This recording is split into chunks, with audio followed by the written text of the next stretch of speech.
À Marseille, la Corniche pourrait être bientôt dotée d'une piste cyclable. À Las Vegas, les startups provençales veulent sauver la planète. Dans le quartier de Vauban, les Sacs-Marie sont une véritable institution.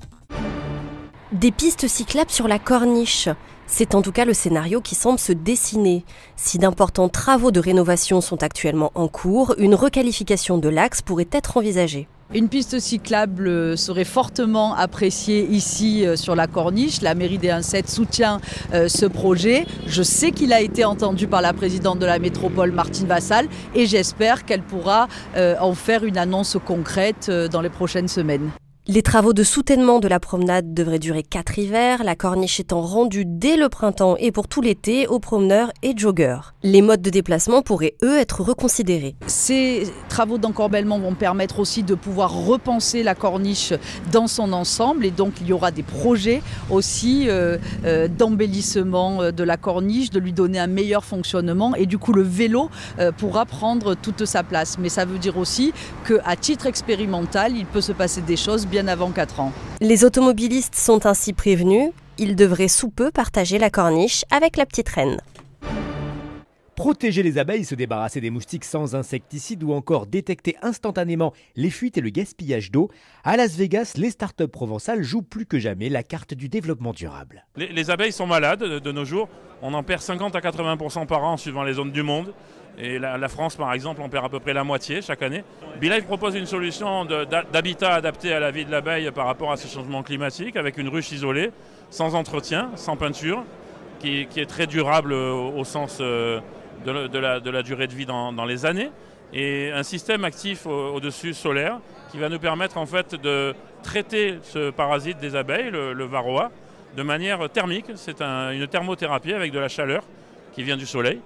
Et donc la partie photovoltaïque va nous permettre d'alimenter un système électronique qui permet à l'apiculteur de faire ça à distance de chez lui, sans avoir besoin d'être présent sur place. Donc le principe de Kista, le piège. Le piège va venir simuler la respiration de l'être humain pour laisser penser à la femelle moustique qu'il y a une proie à sang chaud à venir piquer.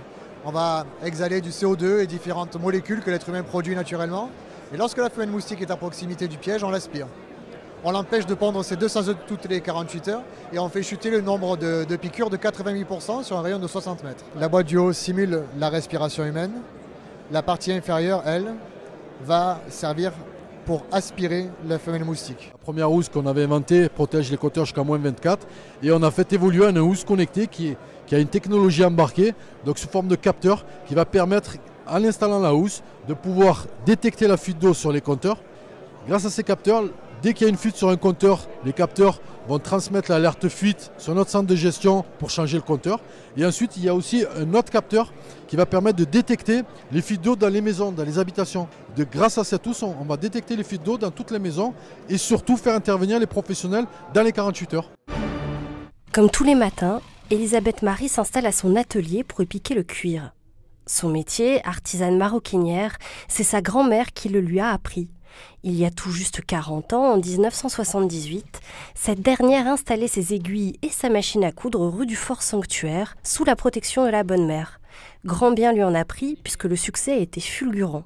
C'était son quartier, donc elle s'est installée ici. Mais bon, c'est vrai que c'était un choix particulier, parce qu'à l'époque, il n'y avait pas du tout de commerce comme ça ici. C'était que des commerces, des épiceries, des choses, mais pas du tout de commerce de vente de prêt-à-porter ou quoi que ce soit, quoi. Un commerce ici, qui est depuis 40 ans, il n'y en a pas un. Peut-être une boucherie, ouais, peut-être à la limite, mais il n'y en a pas d'autres. Mais même dans les autres quartiers, il n'y a pas beaucoup de commerces qui ont réussi à rester 40 ans et à prospérer et à évoluer. Changer, non. Franchement, non. En plus, au contraire, en ce moment, c'est tellement en train de bouger, Vauban et tout, que on a eu le nez de rester ici, quoi. Encore beaucoup de soleil sur toute la Provence et la Corse en ce vendredi 11 janvier. Les températures resteront dans les normales de saison et le Mistral commencera à s'essouffler. Le matin, il fera -1 à Marseille, 0 à Toulon, 8 à Manosque. Et l'après-midi, 10 degrés à Marseille, 5 à Arles et 8 à Aix-en-Provence. Nous souhaitons une très bonne fête aux Paulins.